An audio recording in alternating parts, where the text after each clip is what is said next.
কুষ্টিয়ায় পাইকারি ও খুচরায় বেড়েছে সব ধরনের সবজির দাম। 2 সপ্তাহের ব্যবধানে প্রতিটি সবজির দাম কেজিতে বেড়েছে 20 থেকে 40 টাকা পর্যন্ত।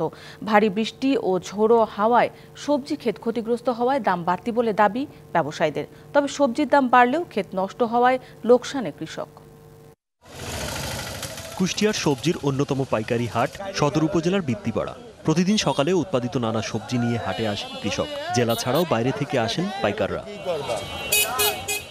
তবে কয়েক সপ্তাহ ধরে সবজির দাম যেমন বেড়েছে তেমনি কমেছে উৎপাদন। অতিবৃষ্টি আর ঝোড়ো হওয়ায় বেশিরভাগ সবজি ক্ষেত নষ্ট হয়, কমে গেছে উৎপাদন। ফলে দাম বেড়েছে প্রতিটি সবজির।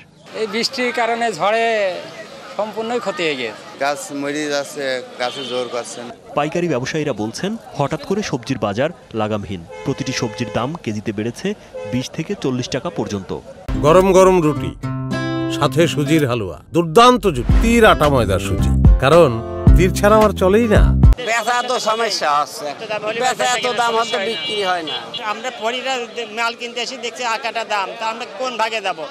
সবজির উৎপাদন কমে যাওয়ায় বাজারে সংকট দেখা দিয়েছে। এতে বেড়েছে দাম, দাবি কৃষক ও ব্যবসায়ীর। বাজারের অবস্থা বর্তমান খুবই বেশি, জনগণের সংখ্যাও বেড়ে গেছে, এজন্য রপ্তানি আমদানি সবকিছুই কম আছে এখন বর্তমানে।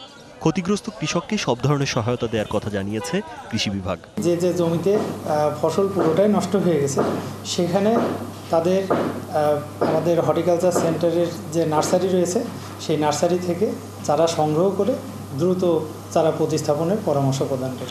সবজির দাম নিয়ন্ত্রণে রাখতে নিয়মিত বাজার তদারকি ও অভিযান চালানোর দাবি ক্রেতাদের।